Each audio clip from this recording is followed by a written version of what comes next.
Hey, I'm Greg Burgess. I'm Mike Stancel Brandon Michael. And we're from the band Allegaeon. Or Allegaeon. Or Allegaeon. Or Alligator Sun. The alligator pie. The band with a lot of vowels. A few minutes later. ENKI's first threesome! Yay!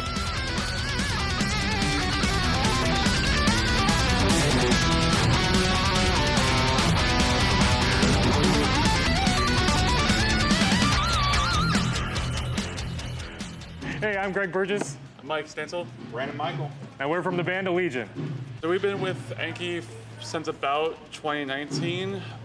We got them when we were about to do a heavy international touring season. So they've been to Australia, Europe multiple times, tons of flights, never had an issue, always showed up intact, pristine.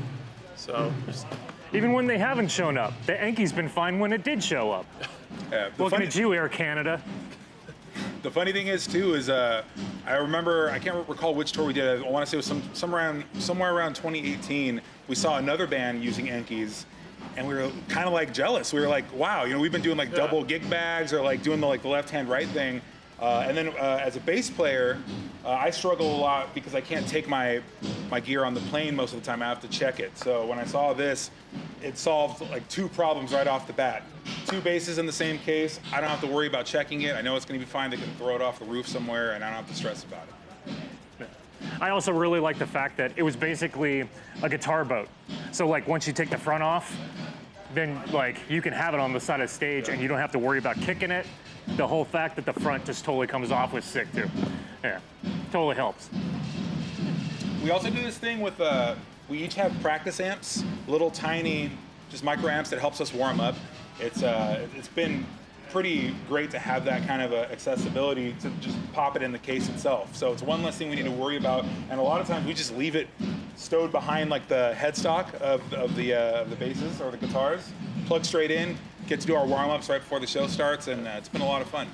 we've noticed a considerable difference in how we play live now, having gets super tight when it's lower volume. And maybe we're like the band that makes other bands jealous now because we get to just jam and warm up before the show happens. And ENKI made it possible for us. Yeah, it's been great. This is actually my second ENKI, right? Because then I got the big, pointy, obnoxious-looking guitars, and I had to get the obnoxiously big case to go with them. So it's the perfect companion. Yeah, I think his case is actually a little bigger than my case, which makes me feel a little insecure. So now I need to get an upright bass. So when ENKI can make an upright bass case for us, we'll be in good shape. I'm just compensating. Yeah. I actually retrofitted my ENKI with the Gen 3 insert. The original case that I had, this is the same one. This is the only ENKI I own because it's the only one that I need. But I did have to retrofit the Gen 3 insert only because I found that the foam was a little bit cumbersome sometimes for me personally. Since I've upgraded the Gen 3, I can't insist enough how awesome this case has been and how integral it is for our traveling all around the world. Yeah. And the total movement of the foam is sick too, because depending on what type of guitar you have, what the shape of it is, what your neck contour, how big your headstock is, sometimes the fact that you can move all those parts around totally helps. So it's like a one size fits all case, but it comes customizable to your instrument. Yeah. I've slept on my ENKI before. There you go. I've slept on my ENKI before. Yeah. It also doubles as a bed. Doubles as a bed if you have a studio apartment and 5 friends over, and all your gear is still in your place from tour. You can sleep on it. It's still comfortable, and your guitars are still fine. So you slept on it with your guitar inside of it? Yeah. Fantastic. Yeah, it was great. My friends were like, "How did you do this?" I was like, "I don't know." So I don't have too much going on in mine. But usually keep this Black Star practice amp up here with the accessory case, and everything kind of stays locked in and tight. Don't have to worry about it falling out or doing anything like that. Have strings and stuff stored behind here. Still have all the original foam from when I got it over 5 years ago. Still works great. Yeah, pretty basic setup, but it works. So I kind of just throw whatever stickers I get on the road, all over it. Just kind of be fun. But yeah, pretty basic. One of the things that I love about mine is that, and I'm sure some of the other guys have this, but I have my practice amp just right there. And I have it plugged in. I don't even have to take it out. And I just have everything wired up already. So just plug in and turn the thing on. And then you're good. You're good to warm up. And you can see my guitars have been busted up, my amp, but that's love. Those are love wounds. And then now I have my little sweatband padding. See, I'm learning. I'm learning from the destruction.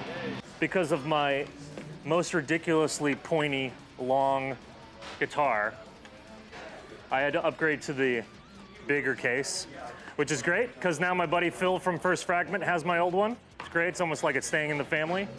And yep, and my upper pad here, I had to move that to facilitate the bigger guitar. But yeah, it fits great. Everything fits perfect. And then down here, I just keep all my string changing stuff. So like, there's all my my string changing kit and my polish and all that stuff. All my strings in one little bag. And then of course my tuner for stage. And then in here, I have a tuner for when I'm changing strings, polishing rag, cutting the strings. I got some spare parts and a lot of whammy bars. I will never be caught dead without a whammy bar. In fact, they have a new bar for Floyd that has an Allen key built into the end. So now I don't even need an Allen key. I have one bar that acts as my Allen key. So I don't know why it took them so long to figure this out. It's gold. And yeah. And then guys give me their polish when it's almost done. I think this is Mike's, so it's great. Yeah, and there we go. All right, welcome to my world here, my little ENKI world. Usually it's full of posters all over the place, but trying to clean it up a little bit. All right, so where do we start? Where the magic happens. This is where I keep my basses locked tight.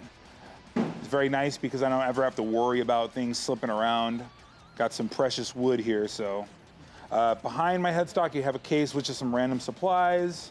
I'm also a little lazy when it comes to taking my strap off. I leave it on there just for ease of use, but sometimes I take it off because I try to be proactive, depending on the day of the week.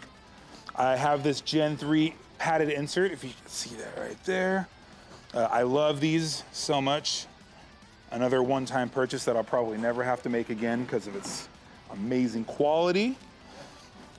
Running back over here, I have my little practice amp set up, and essentially what we do is I can either leave this here, plug in that way, or I can pop it here behind my headstock and we can kind of jam before shows happen, or just to tighten up if we have a day off or if, we're writing a new song. It's very convenient to have that popped in here.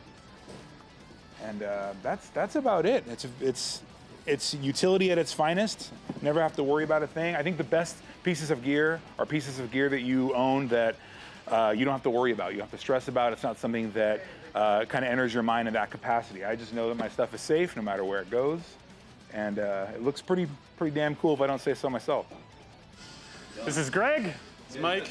And Brandon. From Allegaeon, and you're on the road with ENKI. Hell yeah.